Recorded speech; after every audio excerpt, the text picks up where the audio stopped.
So, obviously, we're both super excited because it's the release day for, I can't remember the name of the album. Pinewood Smile. Yeah, yes, Pinewood Smile by The Darkness, which I assume is some kind of euphemism or something. I'm not really sure what Pinewood Smile means. It's a lyric in the first song, but... I guess we'll get to it. Also, like, the other half of the sentence is unintelligible, so...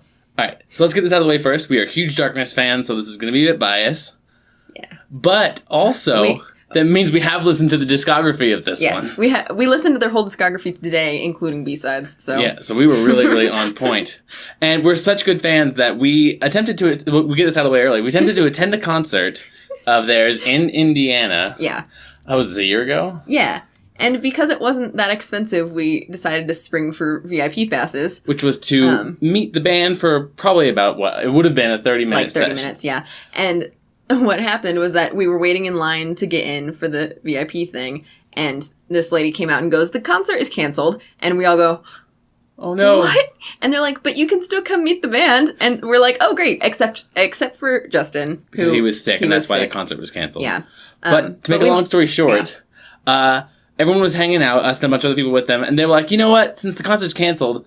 We don't have any plans tonight. Do you guys all want to go out for a beer? So we literally went down the road and had a beer with the Darkness. Here's pictures of us hanging out with them. So this actually happened. A lot of you are going to say, no, it didn't. But this actually happened, and we talked to them. We got to talk to them in person. We sat down with a beer. That was the cool thing is we asked Dan, like, what the plans were for the next album. Yes, we literally got to talk to them about this album a year ago, including Rufus Taylor was there, because this was his, like, the tour, American tour where he was first being showed off. So we got to talk to everyone about the writing of this album, and it was super great. Except because Justin was sick. But let's go ahead and get to that album. Yes. All right, so it starts off with All the Pretty Girls.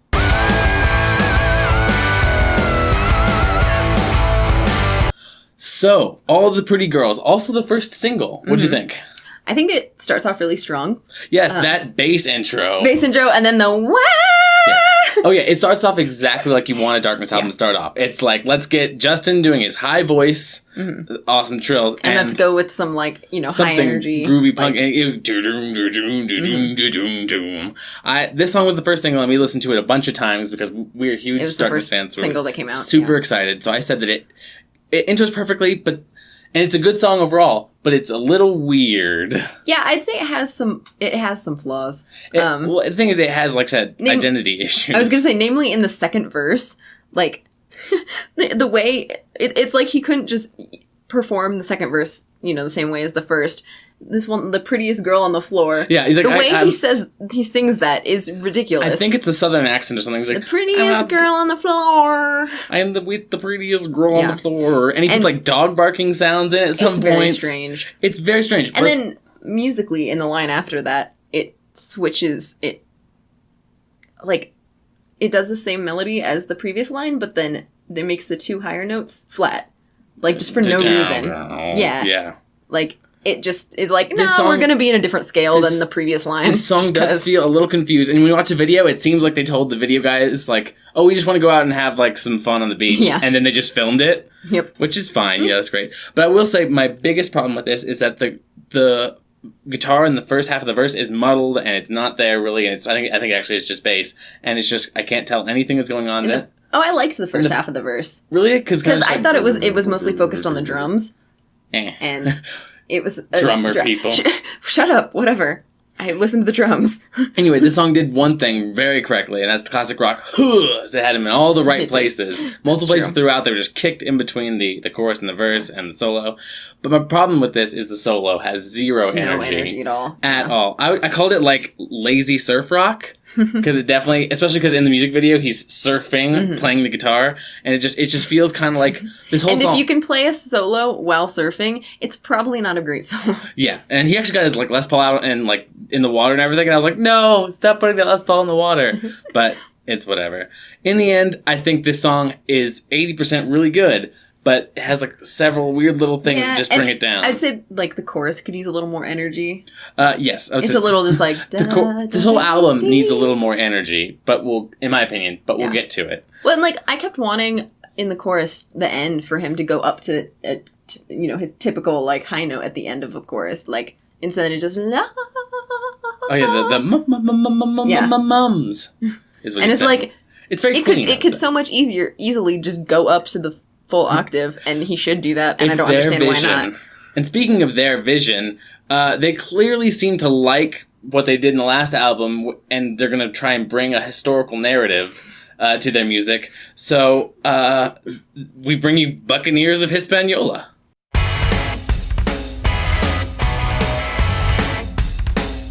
All right, Buccaneers of Hispaniola. What say you? The chorus riff is great. Yes, the chorus is the best part of the song altogether. Yeah. Well, and the other great thing about the chorus is not the chorus itself, but the build-up to it. Because, the pre-chorus has this, like, da-da-da, da-da-da business happening, and then it, actually it is a build-up to something satisfying. That's, like, a complaint I have about songs a lot, is that it builds up to nothing. Oh, especially there's a song later in this album that does that intensely, and now you'd think, no.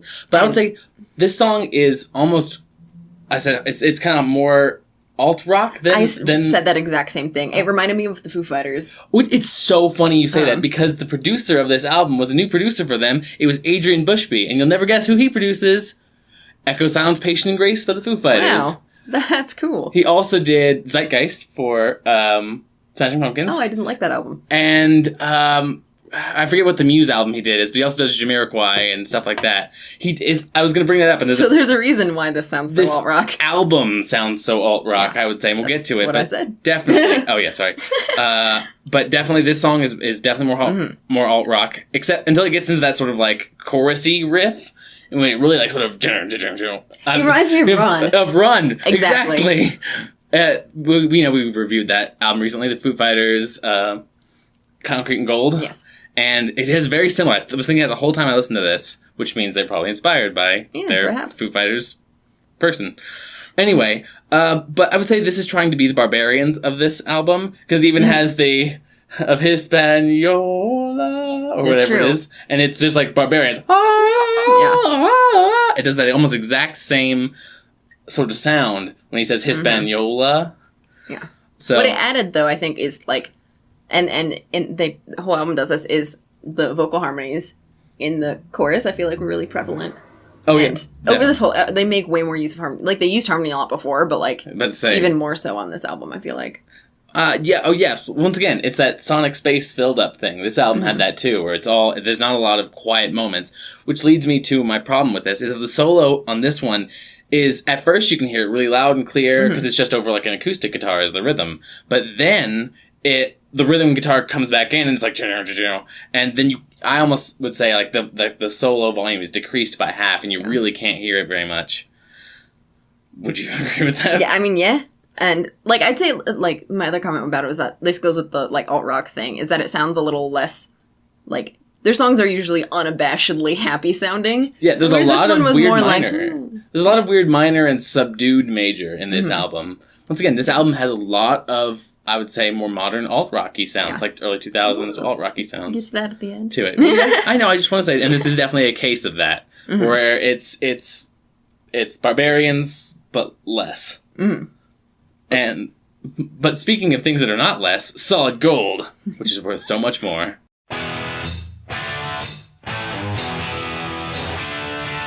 So the next song is Solid Gold. Yeah, sorry. Oh, I was going to say, did you realize AC/DC had a song on this album? I did not. Well, I said this is the most classic darkness song on the album. This is the darknessiest. Sure. Because it is the most classic rock, I'd say. Well, I said it's swingy, it's all glammy, it's about sex and rock and roll, which is like AC/DC is either about sex, rock and roll, or cars or something, or drugs or something like that. Yeah, whatever. And rockstar things. It's right there. This song is I believe we wrote one of the best lines is "There's a sacred promise of fellatio," talking about groupies, and I'm like, this is exactly what I want from the darkness. Just over the top rock and roll ridiculousness. Yeah, and it pokes fun at itself too.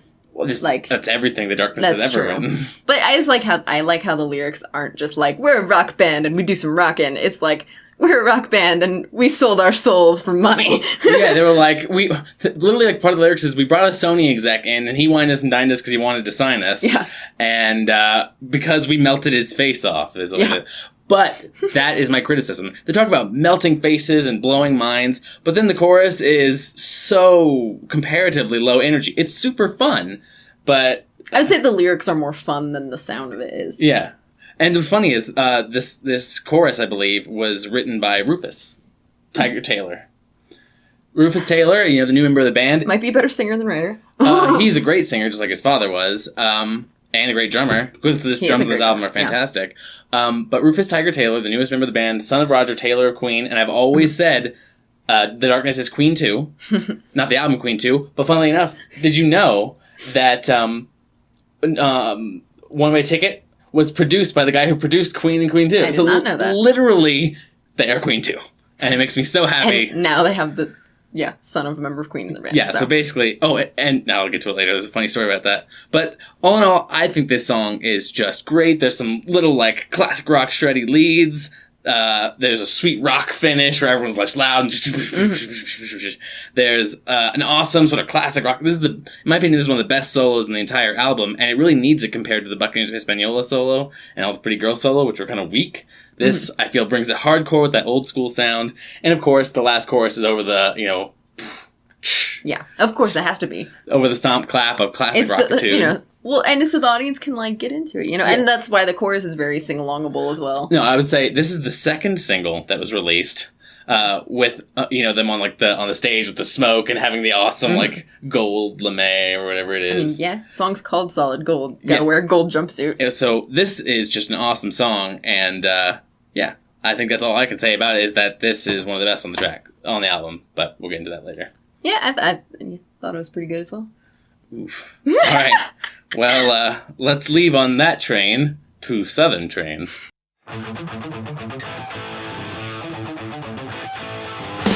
So, Southern Trains, did it take you on a train to the south? This was a vacation to a place I didn't know I wanted the darkness to go. Oh my gosh. So this song is awesome. Mm-hmm. This is the third single, and it deserves to be the first single. That's all I have to say about it. No, it's great. And it is literally about how much they do not like the transit system. Yeah, literally, what other band besides The Darkness could make songs about being bald, could make songs about, just being a blind dude, English Country Garden, whatever. Only The Darkness could make a song about how much they hate public train transport systems. Yeah. And make it sound cool. Yeah. Okay. So, everything about this. So, when we were talking to Dan and the other members of The Darkness, when we were having a beer with The Darkness, they said that they had 23 songs recorded for that could possibly be on the album, and they were working on them. And they said that they were trying to go for maybe something a little more heavy, a little bit here and there. And they said that sometimes they were going for something a little more Zeppelin. This is nothing like Zeppelin at all. Nowhere on this album did I hear Zeppelin, but I will agree with you partially. We'll get to it. But yes, there's not a lot of Zeppelin on this album compared to how they described it. I suspect we're saving some for the next album, sort of thing going on. I think this song is what is hinting at what the next album is. I hope so. This song is almost metal. And not even glam metal. The first riff, I was super shocked when it came out because it was panned entirely to one side. Yeah, and I'm like, what is this thrash metal? No, it was like I'm like, that's Motorhead. That's Motorhead so hard. And it had that vibe of the really early metal / hard rock. And the funny part it was genuinely when the verse comes in fully, it's just and it's really fun and awesome. And then, the verse is about how much he starts to hate it. But then the chorus comes in and it's this is a thrash. This is something Anthrax would do. It's everybody's chanting, shouting together. Yeah, and they're swearing and they're talking about how people are urinating everywhere on the subway. And it's awesome because they're just so unabashedly full of anger. This was just Dan Hawkins. Weirdly angry. It was Dan or Justin got on the train that day to go to the studio. It was just in such a bad mood. And was I'm going to write a song about how much this place sucks. And this, literally, it's just so awesome. I wrote it's the best song ever written about public transport. Yeah.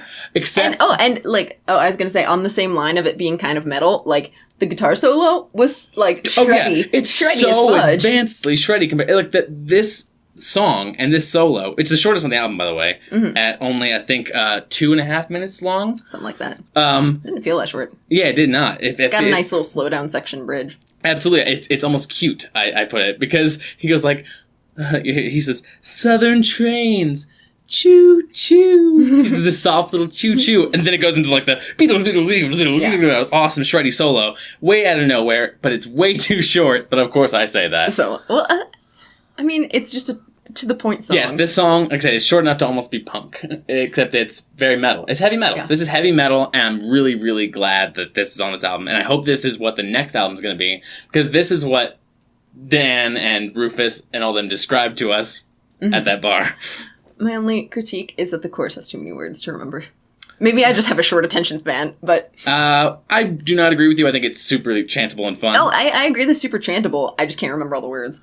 Well, when you listen to it a few more times, I think you'll fall in love with this song, definitely. Are you saying that hasn't already happened? That's true. This song is amazing, and that's why it's kind of a big juxtaposition to the next song, which will make you cry at how different it is. Why Don't the Beautiful Cry?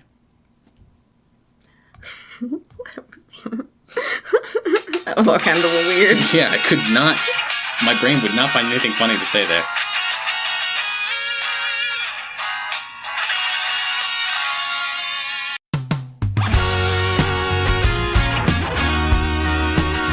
Why don't the beautiful cry? Because they're too sarcastically happy, which this song is totally full of. This song is so sarcastic. I love... Well, that's The Darkness, of course, absolutely. But, so this is the first of a long section of sort of slow jammy songs, which The Darkness tends to end their albums on. Yeah, they tend to, like, start out strong, and then it's almost like when they compose the order of their album, they, like, go from their favorite to their least favorite tracks on the album. I mean, I don't think that's true. I think this song ends with love, a stampede, if you will, of it. But, because that's the name of the last song. Yeah, okay.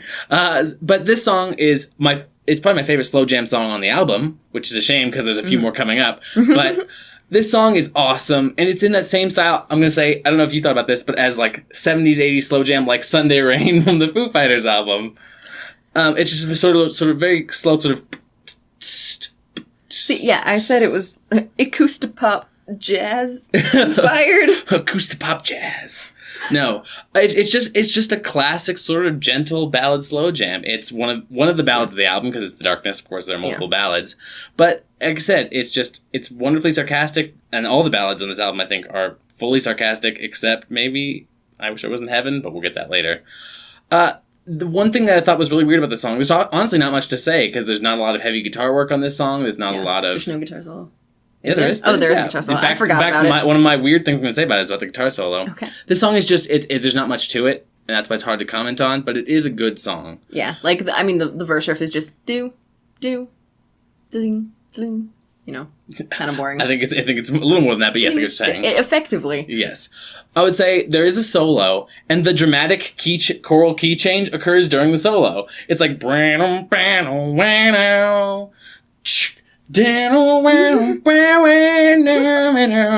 you're like, what? The final choral key change was during the solo, and it was really weird because it was a slow jam solo. It wasn't even like like something pumped up and you're like, we're getting to the next level of energy. It was just right in the middle, and the solo just kept going. You just gotta have that third verse key change. I mean, it's required. As far as I know, this is the only song on the album that does that. It is the only song on the album that does that. But... So yeah, it's just this song feels like, I don't know, pre-made, and they just slotted everything into it to make it. It's a little too poppy for my taste. Well, once again, I suspect that's a Adrian Bushby sort of thing. I suspect that's a producer thing. But I can't. You can always blame the producer for something sounding too produced. Yes. Whoa, crazy. Well, that was the people's biggest problem with One Way Ticket. They said that the whole album was too produced. But except for the great song about how great cocaine is. One Way Ticket. Anyway, speaking of cocaine and other things that'll put you in prison, prepare to become a Japanese prisoner of love.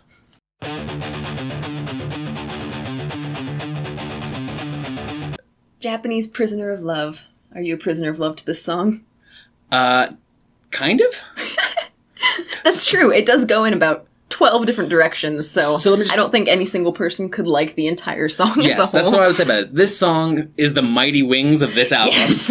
So anyone who listened to the last album, Mighty Wings, is super confused because it switches from like minor in the verse to major in the chorus to having this ridiculous classic rock sort of southern rock solo. Yeah. And I actually, while we were having a beer with them, I talked to Frankie, the bassist, about it. Oh yeah, didn't you ask about that solo? I asked about the whole song, and he said that song took way too long to write because they couldn't agree on how sad or happy it should sound. So they just picked all of it. And so in the end, they decided it was so sad that it needed that sort of like southern rock classic sort of Lynyrd Skynyrd-y thing going on to make it happy enough. And I was like, that's so cool. They aren't allowed to write sad songs, I guess. Yeah, I mean, Curse the Tone, that's pretty sad. I guess, but that's a B-side. So. I guess. B-sides don't count. No. Whatever. It's totally not like Some of the Darkness's best songs or B-sides or anything. Physical Sex. If you haven't heard it, look it up. Making Out. If you haven't heard it, look it up. Basically, all the B-sides from Permission to Land were awesome. Because Permission to Land is... Yeah, it's just one of the best albums of all time. Yeah. It really is. Especially if you include the B-sides. Oh, yeah, right? Like, which is a weird thing to say.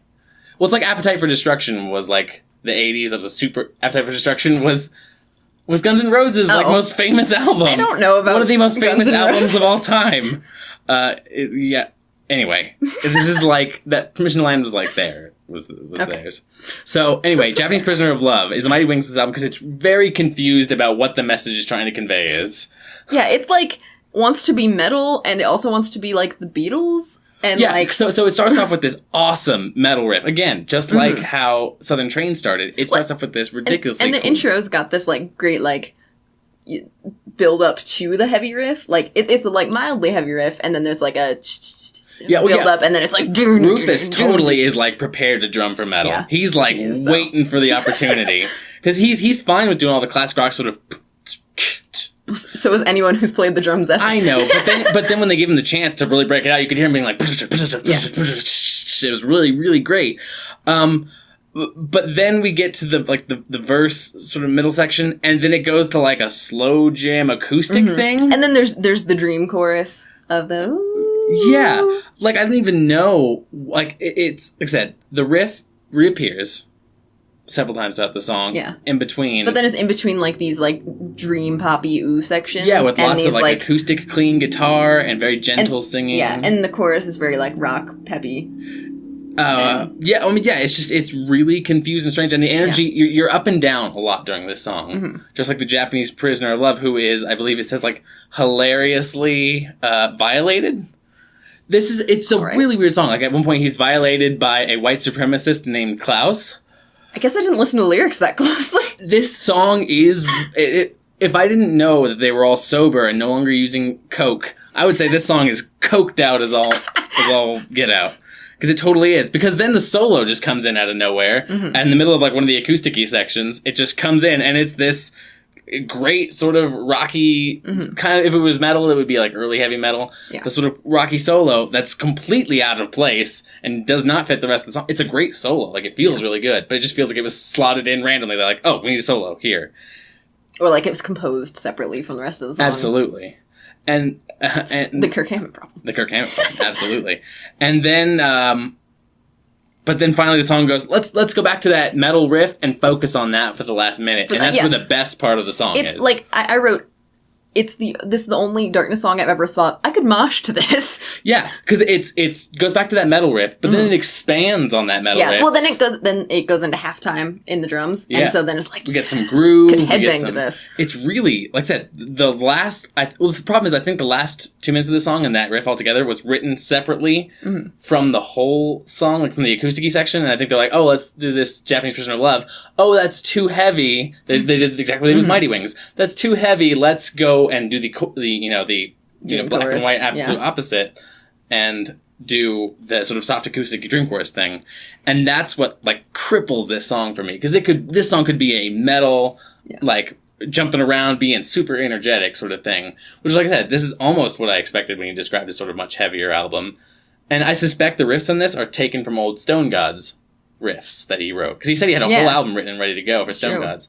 Stone Gods, when the Darkness temporarily broke up, because Justin had to go and get off coke, and Dan has just a musical brain, I guess, where he keeps writing all the time.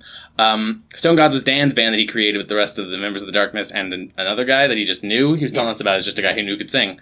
And they it's kind of hard rock metal band. Yeah, they're kind of standard metal, I think, sort of modern metal. And this feels like a riff of theirs brought out for this. But like more memorable, I'd say. Yes, because I can't remember anything. I remember listening to a Stone Gods album, and I don't remember any of it now. So Dan and Justin were meant to be together because they're brothers. Yeah. Taylor also needs to get in there from the Foo Fighters, be the drummer, be the Hawkins 3. No. Yes, it can be done, just like the Dave 5 or whatever. That's a whole nother subject. Yeah. Anyway, we'll get it. Yes. So next is "Lay Down with Me, Barbara."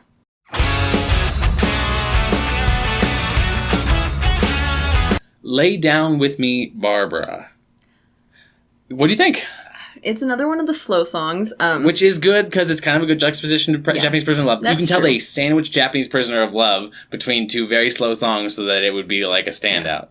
But yeah, and for the verse, like after the little intro section, the verse, I said it's smooth jazz music. Yeah, it's very elevator music-y. Yeah. Yeah, I said... And it reminds me, there's this one Jason Mraz song that it reminds me of, and I'm like, I feel like the Darkness should not be reminding me of Jason Mraz at all. Once again, it's that sort of alt-rocky feel that's sort of like gentle and smooth and like, oh, we're just relaxing on a summer day, which will come up more later. Yeah. And so this song, it's got a little energy at the beginning, but then it goes into, I wrote literally just not much to the verse. It's kind of boring. He describes the moon as boring. He talks about how he wears, like, he doesn't wear pajamas. And I'm like, I know he's being sarcastic and like how he's seducing a woman. Why look at the moon? But it's like, gosh, give us some energy or something, anything. And so it does. When the pre-chorus, it kind of gets back up into that sort of business. But then after the pre-chorus, you're like, oh, great, this is going somewhere now. And then it doesn't go anywhere. Is this the one where it goes, jun, jun, jun, in the pre-chorus, where it gets like the individual sort of rock notes in there, and then it dies away? Yeah, and then the chorus just kind of falls back down to, it's a little more interesting than the verse, but like... Yeah, I said it's really generic, like, soft rock. Mm-hmm. Like, it's really... This song, I hate to say it, but it's really kind of boring. You want to lay down and go to sleep. Whether Barbara's there or not. Also, Barbara is probably one of the least sexy names. It's like Bertha. It's just really unattractive. But... Yeah, we'll see. But I will say, that all changes when the solo starts. Because the solo starts off with that sort of generic, wow, wow, wow, wow, sort of gentle love-making solo, wah solo. But then it's like, nah, I don't want to do that anymore. I want to add shredding and tapping and legato sort of up and down the neck all over. And it's like, what? It comes out of nowhere, this super fast solo that's so shredderific. I guess it just didn't strike me. The thing that bothered me was when, during the last, like, 2 measures of the solo, when the ahs come in, they, like, totally are way louder than the guitar solo. Yes. And I'm like, the random, like, oohs and ahs should be, like, mixed behind the solo, because the solo is important. That's a problem I have with this whole album, is that a lot of the solos are mixed really quietly. Well, when other things come in. You can't tell when there's, nothing else going on, but like... But hey, next time you listen to this, the solo is really fast and shreddy. It's just not shreddy in a rock way. It feels very melodically shreddy, like almost like you're listening to a classic guitar classic guitar player shredding really, like, beautifully and melodically. Like, it's not like... See, that's what I want from my solos. Yeah, well, this is a gentle, beautiful thing. Yes. And because... Oh, sorry. Oh, I was going to say, speaking of the solo, I just thought I had too much flanger. That was just like a random thing. And I'm proud of myself for not saying flanger. Learning our terms. You are in 2 bands. Shh, I don't play guitar in either of them. That's true. Yeah, but that bothered me. Because my problem with flange is that it muddles the notes. I guess. Well, which is why it's interesting that I could really tell it was shreddy and you couldn't. I guess it just, I don't know, it got lost. I agree with you completely, and it was completely out of place. But for me, I liked it because it was the only thing in the song that kept my interest, which is so sad to say about a Darkness song. Yeah, like it hurts me inside to say that. It's just too much ballad. Which is why it's interesting, because they know they're making this sort of slow... It's supposed to be like a slow, like you're making love to it. Yeah, they're almost like making fun of... Well, they're making fun of Barry White style, because literally at the end he's like, "Ooh, baby." Like, he has his voice like pitch shifted down or something, where he's like, "Ooh, baby, I love you," or something. Which sounds absolutely ridiculous, but it's a joke, I guess. And he's saying something ridiculous, but I can't remember the words because it's just... It's hard to understand. It's hard to understand, and it comes out of nowhere, and you really don't expect it, so your mind's like, "Oh, I'm not listening for that anymore, the song's over." The song's so bad it makes me want to die. I wish I was in heaven.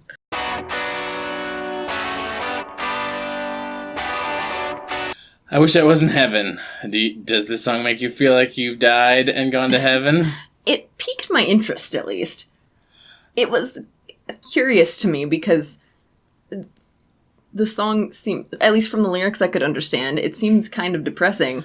Yes, so this song is a partially written in major song that's actually really sad. Yeah. But my problem with the song is it's not a darkness song. It's not a classic rock or glam rock or anything inspired. Again. This is alt rock. I even said it in the verse. It sounds like the Arctic Monkeys would write something like it. I could almost see that. Alt rock. And I actually kind of like it. The first time I listened to it, I didn't really like it becoming more major from the verse to the chorus. But then, like the second time through, it kind of grew on me because I'm like, oh, that's kind of like. It becomes more sonically bright as it talks about going up to heaven. And I'm like, oh, that's kind of a neat connection there. But then also there's the, like, I want to die feeling with, like, major chords. And, like, that's kind of odd. Well, see, that's my problem with this is if it was... That's my problem with it, and I think it might be a Bushbeat thing again. I said this. Like, there's this sweet lead guitar, which is like... Like, in between... Like, in the chorus, there's several lead guitar moments that are done, I believe, in, like, major pentatonic or whatever. But... And the phrase, like, I wish I was in heaven, like, talking about, like, dying, that is a sassy thing that needs to be classic rock. And those leads need to be like, even almost the same notes. The problem is, this feels like a producer-controlled song. This feels like it was kind of forced into alt rock by the producer, I feel. Maybe I'm entirely wrong, and you guys are going to call me out on it and call me ridiculous, but I think that this song sounds like the least the darknessy of all of them. Like if I didn't know Justin's voice, because it's one of the more unique voices in music, if I didn't know that, I would not have called it this was darkness at all. I said that this is like super generic alt, and it's like really like I said, the happiness was almost like generic in its altiness. It's just... It's simple, it's uninteresting. I know, I'd say that the interesting thing about it is the, like, at least I wish I could have read the lyrics, but we couldn't really find them anywhere. Yeah, because it's too new to read lyrics. But kind of like a juxtaposition between the topic and the sound. Excuse me. Which I find interesting. We've always said, like, bands like Everclear and whatnot, you know, it's the talking about something that makes you horribly depressed, but being like, woo! And... Oh, like I said, this song made me just sad. I don't mean to be sarcastic, but I really did. I didn't like the song. All right. Which is funny because the next song is called Happiness. This is the best summer ever. All right, Happiness. Did this song provide that? Sort of. Yes, I will agree that the song was good. It was intended to be nostalgic, I guess. Yes. It really reminded me of both Girlfriend and Friday Night. Yeah, it's interesting. I was going to say this sounds like early 2000s, like, pop rock hardcore. Yeah. There's a Sum 41 song where they're at, like, the pool. It reminds me of those two songs in terms of, like, that nostalgia feeling of, like, remember being back in school and, like, all the schoolgirls you'd get with. Oh, yeah, I said this is a summer rock song, like, it says it. Like, this is, like, the first line is, like, this is summer, we're gonna have sex, or something like that. It's, like, really straightforward. Well, and the chorus says, this is the best summer ever, so. Yeah, this song, like I say, it feels like an early 2000s summer rock song, like I said. Sum 41 has this song where they're at the pool doing, like stunts. Cool and stuff. Yeah, and it reminds me so much of that kind of feeling of, like, early 2000s sort of, almost like I said, pop punky rock. Yeah. And I will say... go ahead. That the pre-chorus is awesome. That's what I was just about to say. Dang it! Which is a weird thing to say about a song. The pre-chorus is the best part of this song. Which is weird. Because it's got this, like... the drums go to just kick, they go do, and then they stop, and there's a sick pick slide into the really boring poppy chorus. With the chorus, it's like... Happiness. It's like it feels like it's cut off. It feels like in Scott Pilgrim, the movie, at the end, when the rest of the band is all hired by by his villain, they're singing the song. It's like, we're having no fun, we're having no fun, and it sounds just like that to me. I'm just like, it feels like the energy is super cut off, and it's not the dark. Like, once again, I wrote, this feels like an early 2000s alt rock song, Bushby, and so but like not in a good way. There was good early 2000s alt rock. The thing is, it feels like it's trying to harp on that like sort of generic summer rock song. I think that's a problem with a couple of the songs on the album, that I feel like they got lost in trying to make fun of themselves. The sarcasm was so intense that it horseshoe theoried and came back, and was. Well, what's interesting is this song is not on the vinyl. This is the only song on the album that's not on the vinyl. It's very strange. And I wonder if maybe Bushby had some sort of like, because this is such a generic rock song, and there's some violation of some kind of what's the word I'm looking for? Copyright on some other song or something. Or they just didn't want to make it 2 vinyls, and they're like, well, we gotta get rid of one song to make it fit. This one is kind of lame, so let's I guess delete it.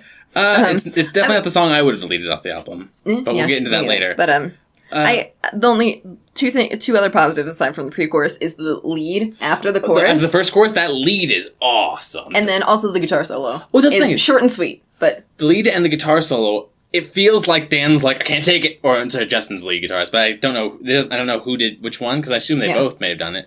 But it feels like they're just like, I can't take it, I can't take this song anymore. Or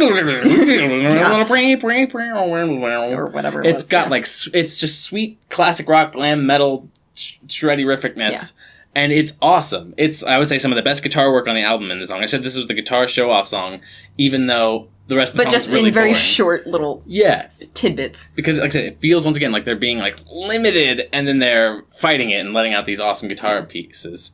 But maybe that's just me. I don't know. Okay. I don't know what's true. I don't know what is true. But like I said, one of the weirdest things to ever describe about a song, this pre-chorus is awesome, and I love it to death. And, yeah, that's all I can really say about Happiness before we're run over by the Stampede of Love.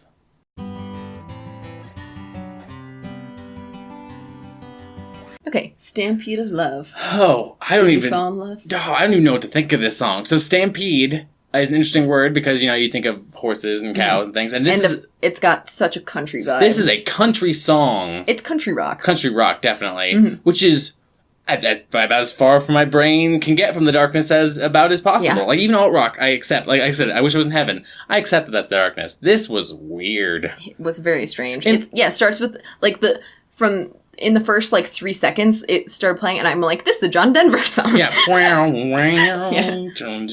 And then, what's super strange about the song, I feel like this song, one, was not the song to end the album on. It's a weird song. And two, like I said, this is like a genre jump for them. And 3, the song is really cool because it features Rufus singing for the first time. And he's got a lovely voice. Oh my gosh, he sings so well. But of course his dad did too. His dad had just as many, if not more, octaves than Freddie Mercury? I don't happen to know either of the ranges off the top of my head, but... Yeah, Roger Taylor. By the way, he was the one... Freddie Mercury was the one who gave Rufus Tiger Taylor the middle name Tiger. It was Freddie Mercury. Of course, that's true. But he sings on this, and there's some love... And he and Justin do some... Yeah, some duets and some harmonies. Yeah, this song is it really shows off both of them, and I think Josh Rufus could be famous on his own for singing. Yeah. Well, and I like that since Rufus has the lead vocals in, the first half of the song at least, Justin has to kind of back off. Yeah. It's weird to hear him singing quietly. Yeah, you can only imagine him bursting out these huge, explosive sort of songs.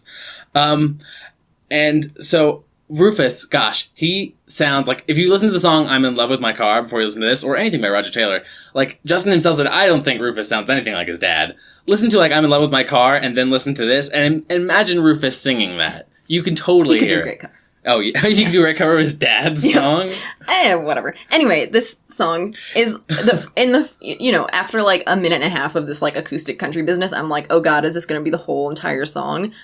And thankfully it is not. No, it kicks up into some rockin' bits. I call it a rocking country ballad. Yeah. It's awesome. It's got this sweet slide guitariness. It's got some awesome, it's just got that classic sort of wow country sound. Yeah.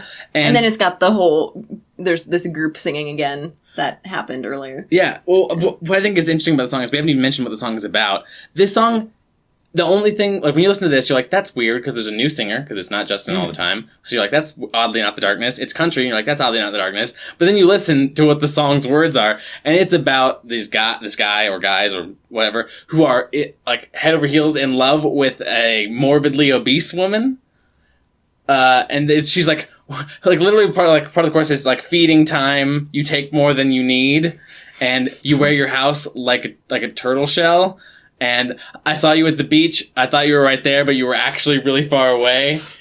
But they said this doesn't come from they literally said in an interview, this doesn't come from a place of fat shaming. It comes from a place of actually loving large women, I believe is. Well, all right. And I was like, okay. I feel like they probably just love all women. Oh yeah, I mean, if you read Solid Gold, you can tell that if you look at the lyrics of that, you can tell they are. Or if you just look at any song that they've ever written, yeah. It just seems to be like, ladies, right? Yep. Even though I think Dan at least is married. I think Frankie might also be, but I'm not sure about that. Yeah. I don't know about the rest. But anyway, then the song ends, and you notice there's about a minute left. Yeah, at least 30 seconds. And yeah, I looked at when we were playing it, I looked at my iPod, and I'm like, song's over. There's 30 seconds left. And then it kicks in this, like, punk riff. But you hear either Justin or Rufus going, ay. Yeah, it's a punk riff for no reason, with no words over it. And then that ends. And then, someone... I believe it's Rufus. Just shouts, fuck you, cunt! And it's like, whoa! What?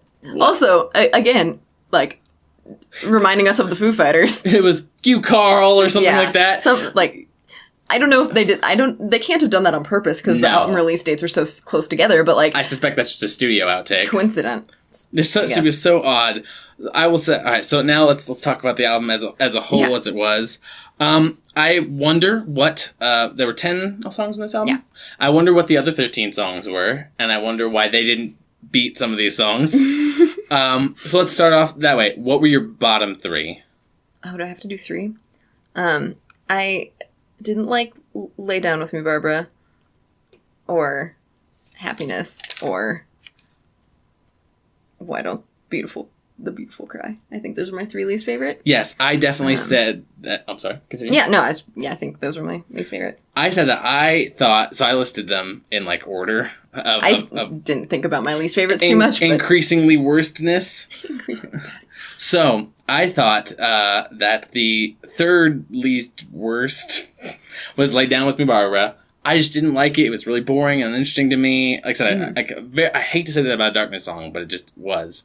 Then Stampede of Love is the second worst, because it's just so odd and strange. Yeah, and like, I don't come to the Darkness to listen to country music. That's the thing is, I hate to make this about me, but it's like, if I had to choose a direction for the Darkness, I hope they move in the exact opposite of this. Yeah. And then my most worst was I Wish I Wasn't Happen. I know you liked it, but I really... The alt-rock sound, and it was just... I know that's not very critical of me, but I just didn't find I enjoyed it because I found it was too alt-rock. I suspect it was too produced, and I couldn't understand what Justin was saying half the time. I mean, that's always true. Yeah, but these were the worst case. Now, my top 3, on the other hand, are definitely... They were all in the first half. Like, I think that goes without saying... Oh, almost. My top 3 were absolutely... the bottom one was All the Pretty Girls was third. It's full of so much energy, you know, that and I love the way it felt. And just when I watched the video, it's super fun. Not that that matters if you're listening to the album, but it's a really fun, energy-full song, even if it's weird. And there's nothing wrong with a weird song. It's fun. The second best song was Solid Gold, in my opinion, because it was just classic sex, drugs, rock and roll, get with the ladies. You know, what's the phrase? Sacred promise of fellatio. All we can do is out solid gold. We're going to be immortal. I love that, and that's the Darkness feel I'm used to, and that's what I really enjoyed. But my number 1 favorite, I don't know if you can guess what it is, but it's Southern Trains. Gosh, Southern Trains is so good. Just with that fast riff and everyone like, yeah, the train system, there's feces everywhere. Just like, yeah, we can all get behind that sentiment. Whoever has been on public transport. It's just fun, and it's fast, and it's hard, and it's totally, like I said, when Dan told us, and Rufus told us about how it was going to be heavier and more, I guess, Led Zeppelin-y, but we'll get to that. This is what I want. This is where I'd love to see the next album going. I hope those 13 tracks were the next album already ready to get worked on. So. So, what about you? Let's see. I'd say my number 3 was a Japanese Prisoner of Love. Just because I appreciate the variety. Yeah, okay, sure. And it reminded me of Mighty Wings. Mighty Wings, which is a song I also love. Just a sip of your potion. Because it's like, it keeps you on your toes. Yep. And I really like music that... Switches it up. Yeah, switches it up, but... Anyway, and it's a nice contrast between the heavy and the light. Mm-hmm. Even though I'm kind of like, what are all these oohs and ahs doing here? Get back to the heavy stuff, but then it's a nice break. Awesome too. Number 2 is, for me, is the Buccaneers of Hispaniola. the Barbarian song. Yeah, because it is kind of like Barbarians, but it's fun. Yeah, it's certainly odd. Like it's just, I feel like if they wanted to sing a song about pirates, maybe they should have included more of a shanty-ish feel, especially because... I feel like that's too obvious. I don't know, like... Yes, because there's nothing obvious about classic rock, drugs, sex, and rock and roll, Nothing obvious there. Oh, well, whatever. Anyway, I like the Buccaneers. Okay. Just because, like, it's kind of alt-rocky, but, like, in a satisfying way, rather than being generically alt-rocky. I wish I was in heaven. Yeah. And then, my favorite, Southern Trains also. Southern Trains, yes! It's a great song. I know you, and we're just so similar in the brains. It's almost like we're married or something. No, that's ridiculous. But no, yeah, Southern Trains. It's great just... song. Shortest song they have, but the best one. Well, just to the point. It's focused, concentrated goodness. Yeah. That's all you can say. So what happens when you have a specific topic that you're writing a song about? That it just ends up better sometimes. All right. So, in the list of darkness songs, where does this rank? Darkness albums, you mean? That's what I said. Don't ask me that question. I can say absolutely where it ranks for me. And we have differing opinions on this. Number 1, of course, is Permission to Land, because you can't argue. Permission to Land is just great. The number 2 for me is Hotcakes. I know you don't agree on that. But number 3 is Last of Our Kind. Mm-hmm. Number 4 is this one. And number 5 is One Way Ticket. Really? There's so much on it that's... Well, I won't get into why. Yeah. We're not discussing the darkness as a whole. Is One Way Ticket way better than many albums other bands have released? Absolutely. But this song is 4th place for me. Yeah. I think it's interesting. It shows how they're going in kind of a new direction. And by new direction, I mean 8 different new directions at the same time. Yeah, this is very much an experiment. I think... It makes sense as a continuation from the last album, though. Yes, well, I mean, because it has a lot of very similar ideas. So I'm saying, like, it does... Uses the last album as a jumping off point. Yeah, it's random and ADD in the same way as the last album was. Yes, and I wonder, like I said, I know Solid Gold, at least the chorus was written by Rufus. So I wonder what all effects Rufus had on this album, what things were his. I wonder if he was the alt-rock one, if he suggested Bushby maybe. I don't know. Either way, I hope they go with the more hard stuff on the next album. And from what Ben was saying, Dan was saying, who's Ben? From what Dan was saying, oh gosh, I hope it's true. Yeah, we'll find out.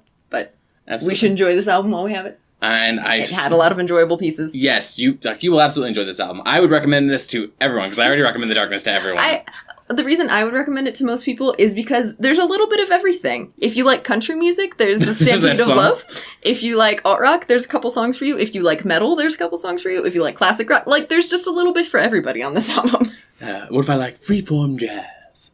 Well, there is some jazzy elements. Ish. Yeah. It's more like elevator jazz, but still. Yeah. So, yes, I would recommend this to everyone because I recommend The Darkness to everyone because we receded down the aisle to, I believe, in a thing called Love. That is true. We did use that song in our wedding. And it's just, The Darkness is just amazing, and I love them, obviously.